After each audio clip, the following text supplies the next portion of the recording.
استاد محترم اور میرے عزیز بھائیوں، السلام علیکم ورحمۃ اللہ وبرکاتہ۔ آپ تمام کا اس محفل میں تہہ دل سے استقبال کرتا ہوں۔ اہلاً و سہلاً مرحبا۔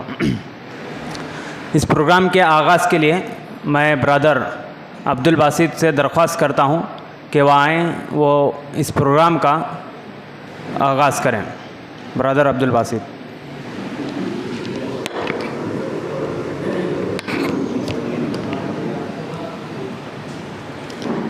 السلام علیکم ورحمۃ اللہ وبرکاتہ۔ اعوذ باللہ من الشیطان الرجیم، بسم اللہ الرحمن الرحیم۔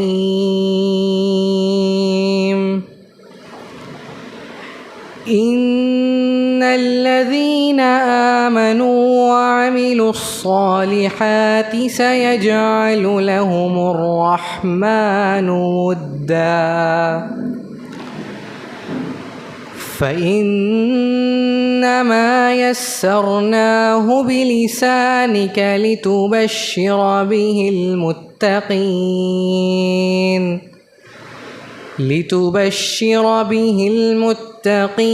وتنذر به قوما لدا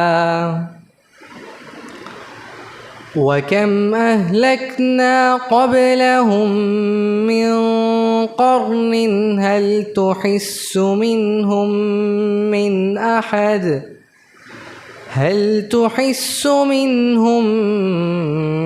أحد أو تسمع لهم ركزا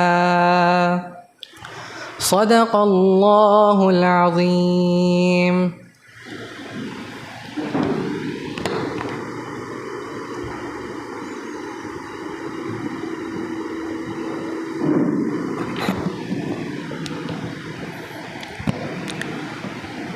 شکراً برادر عبدالباسط۔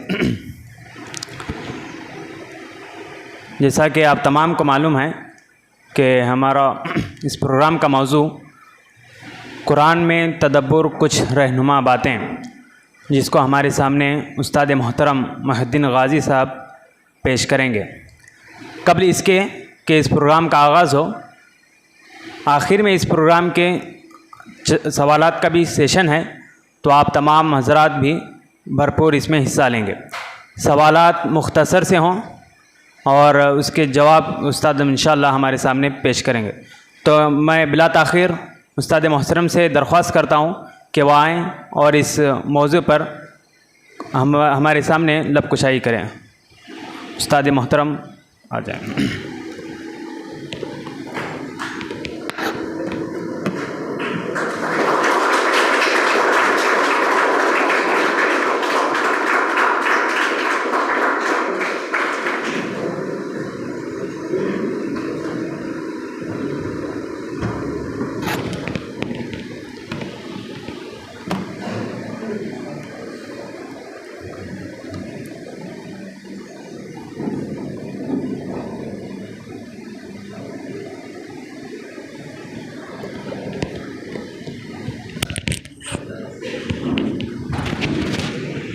دونوں لگانا ہے؟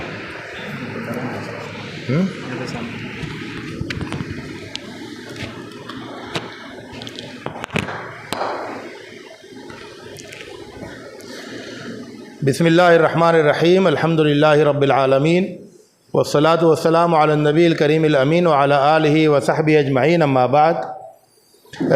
یہ جو باتیں میں آپ کے سامنے رکھنے جا رہا ہوں تو یہ آپ کے لیے بالکل بھی کوئی نئی بات نہیں ہے، بلکہ وہ باتیں جو میرا حسن ظن یہ ہے کہ آپ ان کو روزانہ اپنے تعلیم کے دوران اس کو انجام دیتے ہیں، برتتے ہیں۔ تو یہ آپ کی برتی ہوئی باتیں ہیں جو میں گویا کہ جنہیں الفاظ کا پیکر عطا کر رہا ہوں، الفاظ کا پیکر دے رہا ہوں، لیکن یہ آپ ہی کی باتیں ہیں جو آپ برت رہے ہیں۔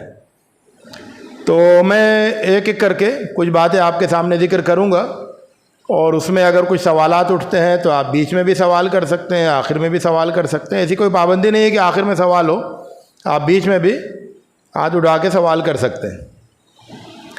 تو ہم شروع کرتے ہیں۔ تو سب سے پہلی بات یہ ہے کہ قرآن مجید سے جو سب سے یعنی تعلق جو سب سے کا ایک بہت ہی جو سب سے نمایاں پہلو ہے وہ تدبر ہے۔ کتاب انزلناہ الیک مبارک لیدبروا آیاتہ، تو کتاب کا مقصد ہی یہ بتایا ہے کہ لوگ اس کی آیتوں میں غور و فکر کریں، اور اس کے جملوں کو آیت کہا گیا ہے۔ اس کے جملوں کو آیت کہا گیا ہے۔ آیت کا مطلب ہوتا ہے ایسی چیز جس پر آدمی غور کرے، ایسی چیز جس پر آدمی غور کرے۔ ہر جملے کو آیت نہیں کہتے ہیں۔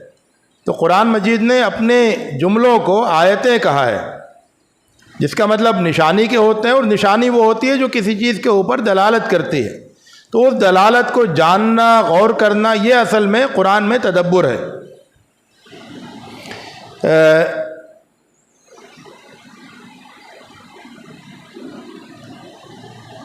تو میں ایک ایک کر کے کئی پہلو آپ کے سامنے پیش کروں گا۔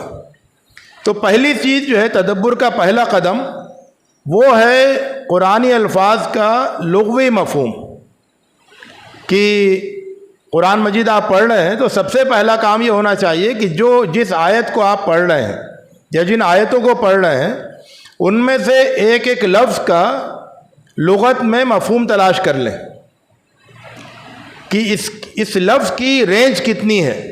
ایک تو ہوتا ہے اس لفظ کا معنی، لیکن جب آپ لغت میں تلاش کرتے ہیں اور اس لفظ کے بہت سے معنی آپ کو دیکھتے ہیں تو پھر آپ کو اس لفظ کی رینج سمجھ میں آتی ہے کہ یہ اتنی دور تک یہ لفظ دلالت کرتا ہے۔ تو جو لوگ قرآن مجید کے الفاظ کے لغوی مفہوم پر توجہ نہیں دیتے ہیں وہ بہت ہی محدود دائرے میں دیکھتے ہیں قرآن مجید کی آیتوں کو، ہے نا۔ تو اس میں ہمیں دیکھنا چاہیے کہ اس لفظ کی قوت کیا ہے، اس کی رینج کیا ہے، اس کے اوپر ہم اور آگے بات کرتے ہیں۔ تو یہ پہلا قدم ہے کہ آپ اس کے ایک ایک لفظ کا مطلب سمجھتے ہوں۔ اب دوسرا جو مرحلہ ہے وہ یہ ہے کہ ایک لفظ کے کئی معنی ہوتے ہیں، اور ان کئی معنوں میں سے کون سا معنی یہاں پر مقصود ہے اسے آپ کو متعین کرنا ہوتا ہے۔ ایک جملے کے بھی کئی معنی ہوتے ہیں، لفظ کے بھی کئی معنی ہوتے ہیں، تو اس میں سے کون سا معنی یہاں پر مقصود ہے، اس مقام پر، جس مقام پر آپ غور کر رہے ہیں، تو اسے آپ کو طے کرنا ہوتا ہے۔ مثال کے طور پر جب آپ سورۃ الکوثر پڑھتے ہیں تو جب آپ کہتے ہیں فصلی لربک وانحر، تو نحر کے تو آپ لغت میں دیکھیں گے تو کئی معنی ملیں گے، جس میں ایک معنی ہے سینے پہ ہاتھ رکھنا۔ تو بعض لوگوں نے کہا کہ اس میں سینے پہ ہاتھ رکھ کے نماز پڑھنے کی بات کہی گئی ہے، لیکن ایک معنی ہے قربانی کرنا۔ تو اب دیکھنا ہوگا کہ یہاں پر کون سا معنی زیادہ مناسب ہے، اور یہ تھوڑا لوز ہے کیا، تو یہ آپ سیاق و سباق کی روشنی میں طے کرتے ہیں کون سا معنی زیادہ مناسب ہے، وہ آپ سیاق و سباق کی روشنی میں طے کرتے ہیں۔ یہ تو آپ روز کرتے ہیں، اس میں کوئی نئی بات نہیں ہے۔ ایک اور چیز ہے، تیسری چیز ہے، وہ ہے الفاظ کی وسعت کا ادراک، کہ ایک لفظ آپ کے سامنے آیا، یہ لفظ کتنا وسیع ہے، کیا کیا اس میں آ سکتا ہے۔ مثال کے طور پر آپ کے سامنے آیا کہ وبالوالدین احسانا، تو اب لفظ احسان کے اندر کیا کیا چیزیں آتی ہیں، کتنی بڑی وسعت ہے اس میں، یہ آپ کو جاننا چاہیے، تب بھی آپ اس لفظ کی جو لطف ہے وہ اٹھا سکیں گے۔ چوتھی چیز ہے الفاظ کی قوت کا ادراک۔ ہر لفظ کی اپنی قوت ہوتی ہے نا، ہر آیت کی اپنی قوت ہوتی ہے، اس قوت کو سمجھنا ہے۔ وسعت کو سمجھنا ہے اور قوت کو سمجھنا ہے۔ قرآن مجید کا جو انداز ہے، تو قرآن مجید کے اسلوب میں ایک فورس پایا جاتا ہے، ایک زور پایا جاتا ہے۔ اس زور کو محسوس کرنا، مثال کے طور پر جب قرآن مجید کہتا ہے کہ سود کے سلسلے میں کہ فَأْذَنُوا بِحَرْبٍ مِّنَ اللَّهِ وَرَسُولِهِ، تو اب یہ جو فَأْذَنُوا بِحَرْبٍ مِّنَ اللَّهِ وَرَسُولِهِ ہے، یہ کوئی سادہ سا جملہ نہیں ہے۔ اس جملے کے اندر بڑی قوت پائی جاتی ہے، اس جملے کے اندر بڑی قوت پائی جاتی ہے۔ اس قوت کو آپ کو سمجھنا ہے۔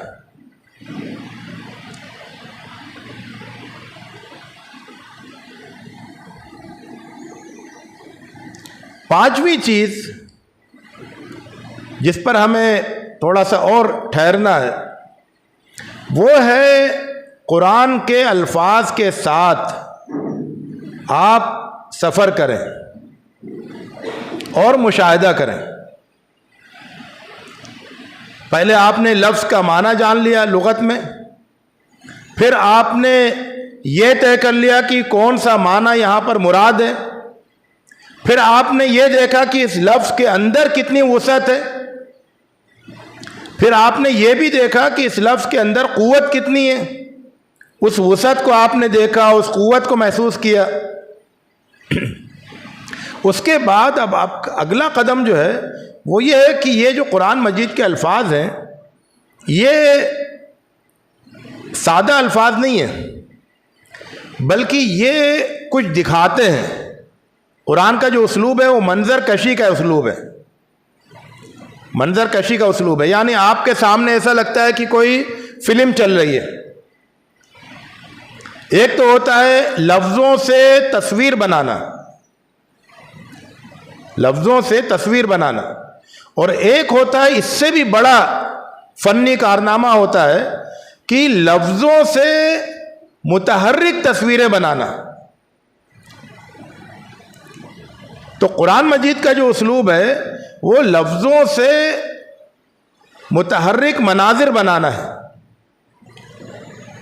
تو اس میں کیا ہوتا ہے کہ آپ جب قرآن مجید پڑھ رہے ہوتے ہیں تو آپ قرآن مجید پڑھ رہے ہوتے ہیں ایک کمرے میں بیٹھ کر، آپ یہاں بیٹھ کے قرآن پڑھ رہے ہیں، قرآن آپ کو یہاں پر رہنے نہیں دیتا ہے، وہ آپ کو لے کے سفر پہ نکل جاتا ہے۔ وہ کہتا ہے کہ چلو ہم تمہیں کئی ہزار سال پہلے حضرت نوح علیہ السلام کے زمانے میں لے جاتے ہیں، وہاں تم کو مشاہدہ دیکھ کرائیں گے کہ وہاں کیا ہو رہا ہے۔ ہم تمہیں حضرت ابراہیم علیہ السلام کے زمانے میں لے جاتے ہیں، پھر وہ کبھی ہمیں تخلیق سے بھی پہلے حضرت آدم علیہ السلام کے زمانے میں جب ان کی تخلیق نہیں ہوئی تھی اس وقت لے جاتا ہے، کبھی آسمان اور زمین کی تخلیق کے اس میں لے جاتا ہے، کبھی وہ آپ کو مستقبل میں لے جاتا ہے قیامت برپا ہونے کے وقت میں، اور آگے حشر کے میدان میں لے جاتا ہے، جنت اور جہنم میں لے جاتا ہے، وہاں کے مناظر دکھاتا ہے، کبھی آپ کو کائنات میں ستاروں، آسمان، یہاں وہاں سب لے جاتا ہے، واپس لے کے آتا ہے آپ کو اپنے اندرون میں لے جاتا ہے۔ تو یہ جو وہ جگہ جگہ آپ کو سفر کراتا ہے، باغوں میں لے جاتا ہے، کھیتوں میں لے جاتا ہے، آپ کتنا زیادہ اس کے ساتھ سفر کرتے ہیں؟ آپ وہیں بیٹھے رہتے ہیں یا جاتے ہیں اس کے ساتھ؟ اپنے خیال کی لگام ڈھیلی کر دیتے ہیں، جاؤ ساتھ میں، اور جو وہ دکھاتا ہے وہ آپ دیکھتے ہیں، مشاہدہ کرتے ہیں۔ یہ جو ہے پہلو، یہ بہت ہی اہم پہلو ہے قرآن مجید میں تدبر کے حوالے سے، کہ جو کچھ قرآن مجید دکھا رہا ہے وہ آپ دیکھیں، جہاں آپ کو لے کے جا رہا ہے وہاں آپ جائیں اور جا کے دیکھیں، سیر کریں۔ تو قرآن مجید ایک سفر کراتا ہے، ایک جگہ روکتا نہیں۔ آپ بظاہر یہاں بیٹھے ہوتے ہیں لیکن آپ کے تخیل کو وہ لے جاتا ہے بہت دور دور، بہت دور دور۔ تو یہ جتنا زیادہ آپ قرآن کے ساتھ سفر کریں گے اور جتنا زیادہ مشاہدہ کریں گے اتنا ہی زیادہ آپ کو قرآن سمجھ میں آئے گا۔ ایک اور چیز ہے، وہ ہے کلام کا نظم کلام، اس کو جاننا۔ الفاظ کو جان لیا آپ نے، عبارت کو بھی جان لیا، لیکن جو عبارت آپ کے سامنے ہے، جو صورت آپ کے سامنے ہے، یا جو کچھ آیتیں آپ کے سامنے ہیں، ان آیتوں کے اندر بھی ایک نظم ہے، اور ان آیتوں کا ان کے آس پاس سے بھی ایک نظم ہے۔ جس صورت میں یہ آیتیں ہیں اس صورت کے اندر ایک نظم ہے، اس صورت کا آس پاس کی دوسری آیتوں کے ساتھ ایک تعلق ہے نا؟ تو اس تعلق کو آپ جتنا زیادہ اس پر غور کریں گے، اتنا ہی زیادہ آپ کو اور سمجھ میں آئے گا۔ تو ہر آیت وہ ایک مستقل اکائی نہیں ہوتی ہے، بلکہ وہ ایک سورت کا ایک جز ہوتی ہے، اور سورت جو ہے وہ اصل میں ایک مکمل اکائی ہوتی ہے۔ لیکن یہ سورت ایک مکمل اکائی ہونے کے باوجود دوسری سورتوں سے اس کا تعلق ہوتا ہے۔ آپ اس تعلق کو کتنا سمجھتے ہیں؟ اللہ کے رسول صلی اللہ علیہ وسلم اس تعلق کی بہت رعایت کرتے تھے۔ یہ جو معنوی تعلق ہوتا ہے سورتوں کے بیچ میں، مثال کے طور پر اللہ کے رسول صلی اللہ علیہ وسلم سورہ قل یا ایھا الکافرون ایک رکعت میں پڑھتے تھے، تو دوسری رکعت میں کیا پڑھتے تھے؟ کون بتائے گا؟ سورہ اخلاص۔ تو پہلی رکعت میں سورہ کافرون، دوسری رکعت میں سورہ اخلاص۔ ان دونوں کے بیچ میں کیا تعلق ہے؟ اور ان دونوں کے بیچ میں جو دو سورتیں ہیں ان کا ان دونوں سے کیا تعلق ہے؟ اللہ کے رسول صلی اللہ علیہ وسلم جمعے کے دن فجر کی نماز میں کیا پڑھتے تھے؟ سورہ سجدہ اور سورۃ الانسان۔ تو سورۃ الانسان میں، سورۃ السجدہ میں بظاہر بہت دوری ہے، لیکن آخر وہ کون سا معنوی تعلق تھا یا ہے جس کی وجہ سے اللہ کے رسول صلی اللہ علیہ وسلم ایک رکعت میں یہ اور ایک رکعت میں یہ پڑھتے تھے؟ اور وہ کون سا معنوی تعلق ہے کہ ان دونوں کو وہ سورہ جمعہ یعنی جمعے کے دن پڑھتے تھے؟ جمعے کے دن پڑھنا اور ایک رکعت میں سورہ سجدہ پڑھنا، دوسری رکعت میں سورۃ الانسان پڑھنا، ان تینوں کے بیچ میں کیا تعلق ہے؟ تو اللہ کے رسول صلی اللہ علیہ وسلم کہ یہاں تو ہمیں قرآن مجید کے درمیان تعلق کی بہت رعایت ملتی ہے، اور جب ہم اس پر غور کرتے ہیں تو بہت سی چیزیں نظر آتی ہیں۔ تو معلوم یہ ہوا کہ کوئی ضروری نہیں ہے کہ وہ تعلق سورت کے آس پاس سے ہی نظر آئے، بہت دور بھی ایک تعلق ہو سکتا ہے نا؟ آپ جانتے ہیں کہ یہ جو اچھا کیبل کا مسئلہ کئی جگہ رہتا ہے، تو کیبل جو ہے بدلتے رہا کریے، ہے نا، جیسے جیسے پرانا ہوتا جائے۔ تو آپ دیکھتے ہیں آسمان کے تارے، آپ نے دیکھے نا، کبھی غور کیا ہے؟ قطب تارہ ہے، قطب تارہ کون پہچانتا ہے کہاں پر ہوتا ہے؟ آسمان میں کہاں پر ہوتا ہے جی؟ کس سمت میں ہوتا ہے؟ مشرق، مغرب، شمال، جنوب، کدھر ہوتا ہے؟ کہاں؟ بیچ میں؟ کدھر ہوتا ہے؟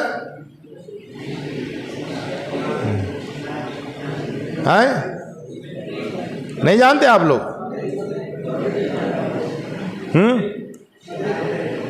ارے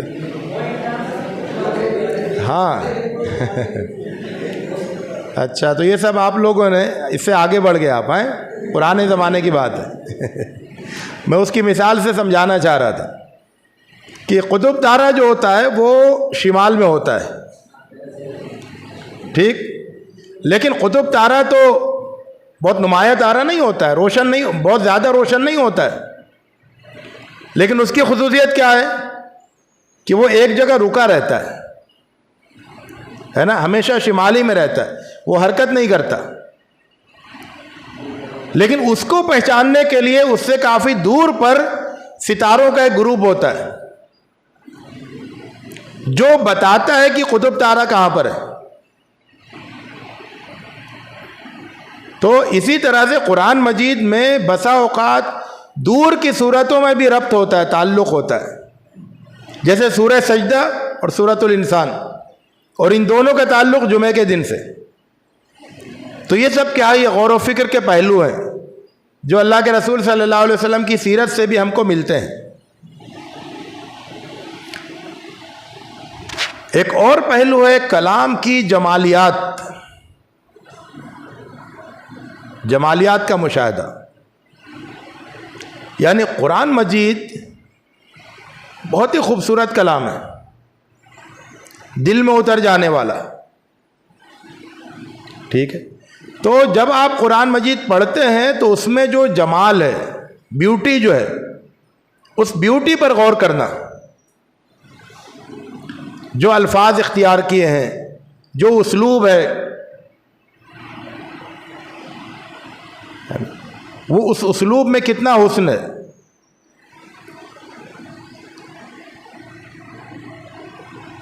مثال کے طور پر آپ اس پر غور کریں کہ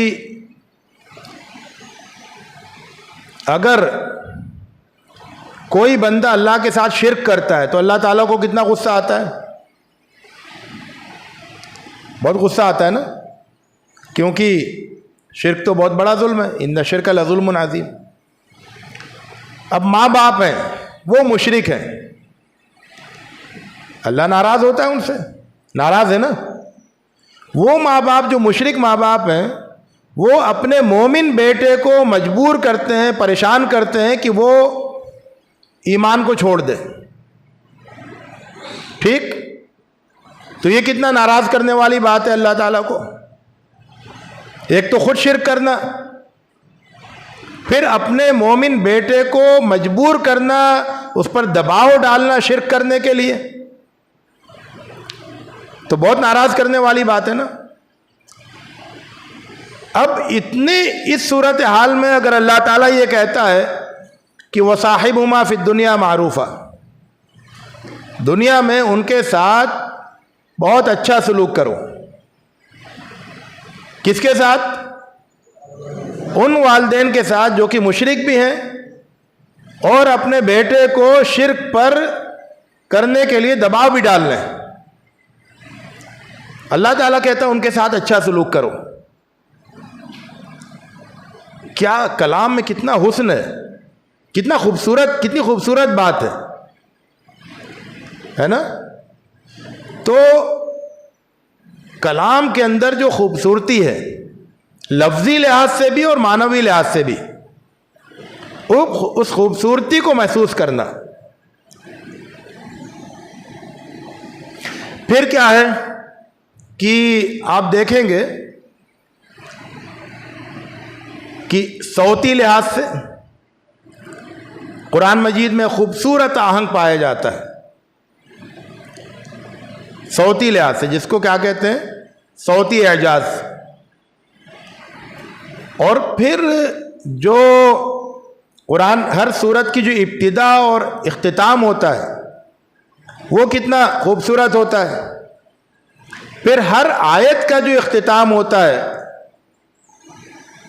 اللہ تعالیٰ کی صفات کے ساتھ زیادہ تر، اس کے اندر کیا حسن پایا جاتا ہے. تو قرآن مجید کے حسن کو، اس کے جمال کو محسوس کرنا، ایک تو اس کی قوت کو محسوس کرنا اور اس کے جمال کو محسوس کرنا. اب اس کے آگے ایک بات یہ ہے کہ قرآن مجید دل کو بھی مخاطب کرتا ہے، دماغ کو بھی مخاطب کرتا ہے. تو جہاں وہ دل کے تاروں کو چھیڑتا ہو وہاں اپنے دل کو پیش کرنا ہے نا، یعنی دل میں اترنے، دل میں اس کے اثر کو قبول کرنا، جس کو میں کہتا ہوں کہ قرآن کا قلبی مطالعہ کرنا، دل سے مطالعہ کرنا. مثال کے طور پر آپ سوچیں کہ جب اللہ تعالیٰ یہ کہتا ہے کہ والدین کے ساتھ اچھا سلوک کرو، ہے نا، جب وہ یہ کہتا ہے کہ یتیموں کے ساتھ اچھا سلوک کرو، تو یہ کہتے ہوئے وہ اپنے بندوں سے کتنا قریب ہوتا ہے۔ آپ قرآن مجید میں جب یہ پڑھتے ہیں کہ اللہ تعالیٰ یہ کہہ رہا ہے کہ اپنے والدین سے اچھا سلوک کرو، تو آپ اللہ تعالیٰ کو اپنے سے کتنا قریب محسوس کرتے ہیں، اس کی محبت کو محسوس کرتے ہیں کہ نہیں؟ جو اسے اپنے بندوں سے محبت ہے اس کو آپ محسوس کرتے ہیں؟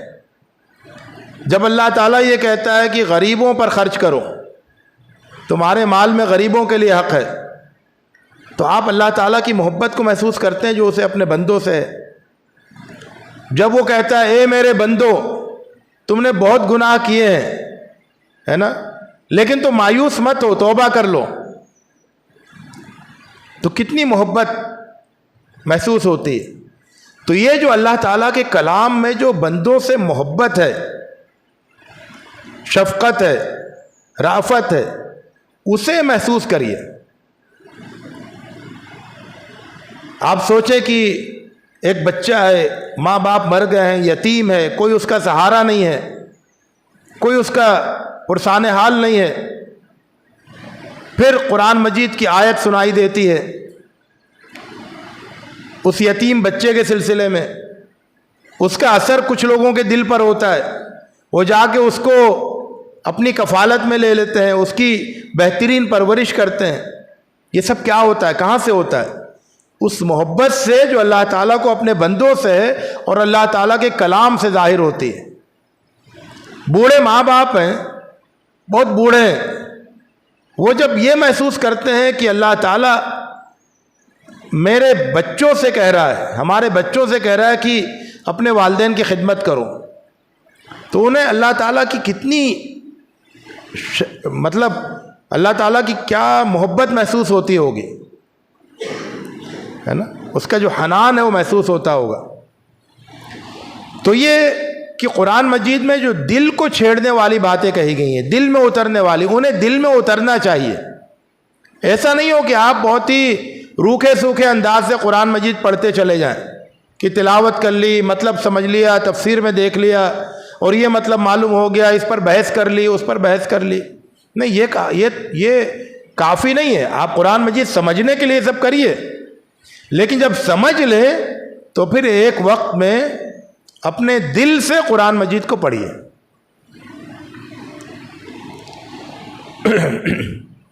تو ایک طرف تو دل میں قرآن مجید کی آیتیں اتریں کیونکہ وہ دل کو مخاطب کرتی ہیں، اس میں محبت ہے، شفقت ہے، رافت ہے، رحمت ہے، قربت ہے اللہ تعالیٰ کی، اور دوسری طرف عقل ہے۔ تو عقل کا کیا کام ہے؟ عقل کا کام یہ ہے کہ وہ قرآن مجید کی آیتوں پر غور و فکر کرے۔ تو دل جو ہے وہ قرآن کی آیتوں کو محسوس کرے، عقل اس پر غور و فکر کرے۔ تو دو مطالعے کرنے ہیں، عقلی مطالعہ اور قلبی مطالعہ۔ اگر آپ نے عقلی مطالعہ نہیں کیا تو قرآن مجید کے بہت سے پہلو آپ کے سامنے نہیں آ سکیں گے، آپ محروم رہ جائیں گے۔ اور اگر آپ نے قلبی مطالعہ نہیں کیا تو یہ تو آپ کی بہت بڑی محرومی ہوگی کہ اللہ تعالیٰ اتنے قریب آیا تھا آپ سے اور آپ نے اس کی قربت کو نہیں محسوس کیا۔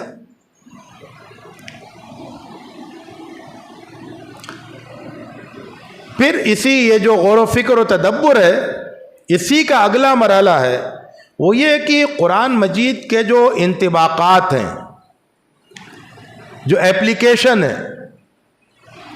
ہے نا، ان کو تلاش کرنا، اور اس میں بھی جو جدید انطباقات ہیں۔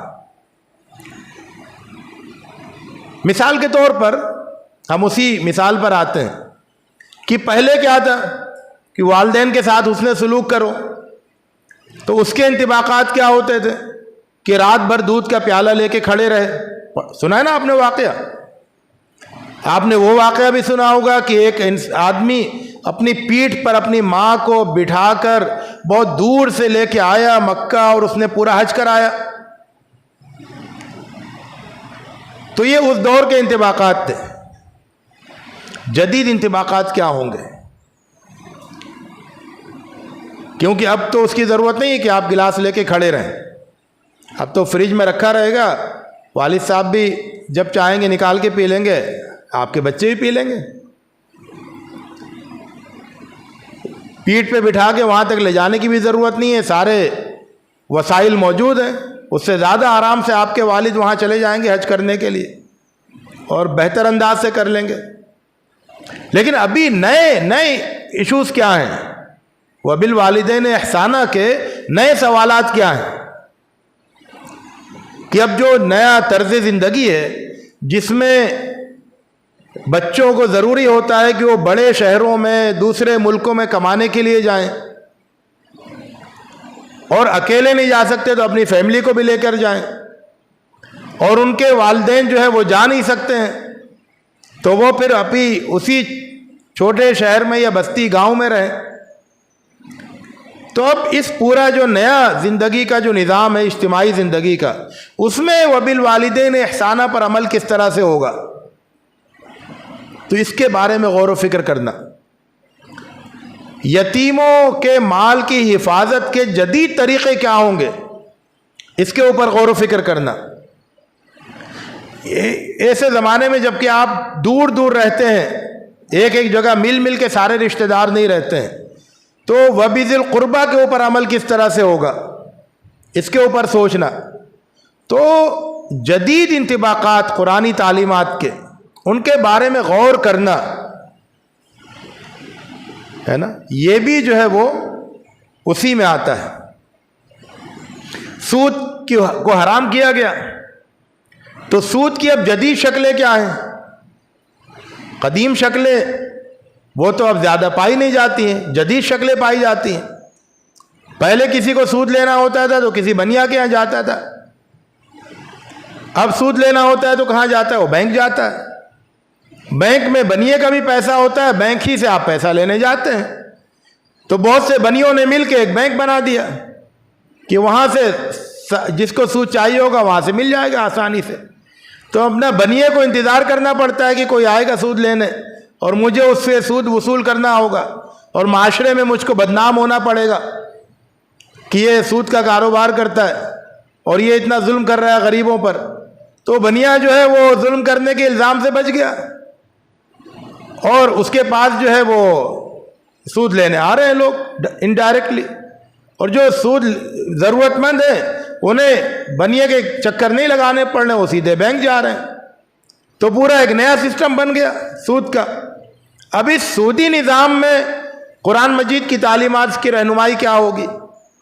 تو یہ جدید انطباقات ہیں, ان پر اگر آپ غور نہیں کریں گے تو قرآن مجید ایک پرانے زمانے کی کتاب معلوم ہوگی, حالانکہ وہ ہر زمانے کی کتاب ہے.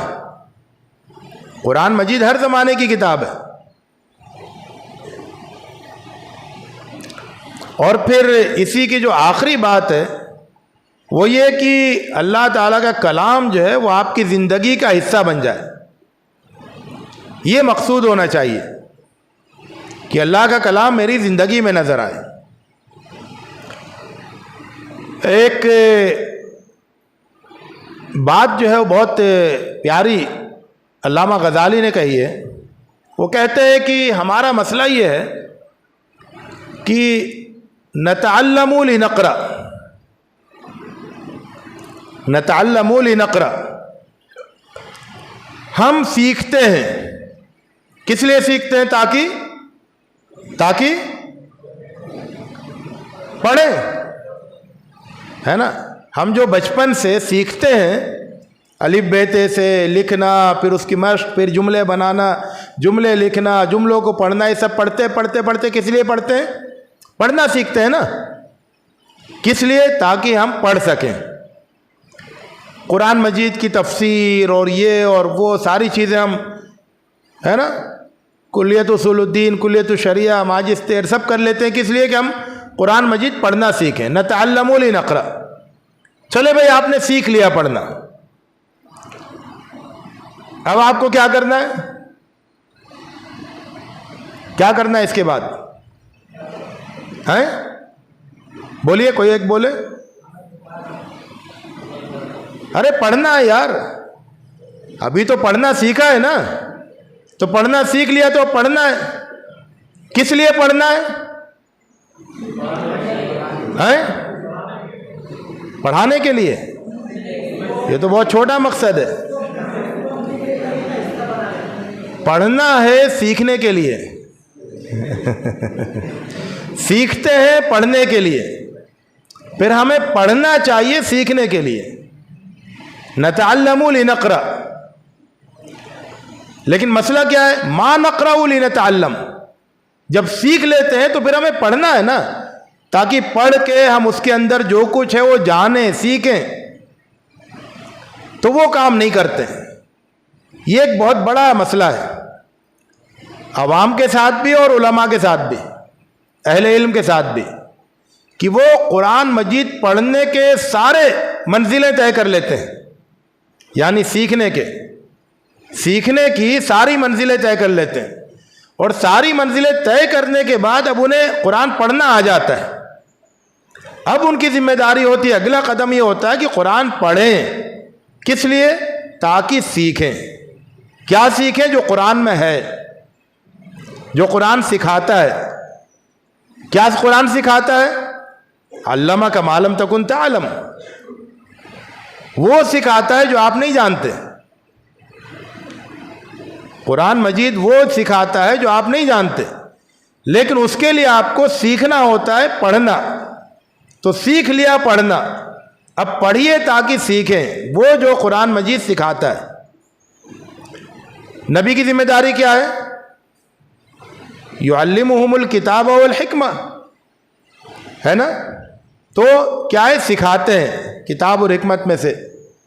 تو یہ جو ہے نا, یہ ایک بہت بڑا, یہ جو اگلا مرحلہ ہوتا ہے, سب کچھ پڑھ لینے, سب کچھ سیکھ لینے. آپ نے میرا لیکچر بھی سن لیا, آپ نے کلاس میں بھی بہت کچھ سیکھ لیا. اب اگلا مرحلہ کیا ہے کہ آپ قرآن مجید پڑھنا شروع کر دیں.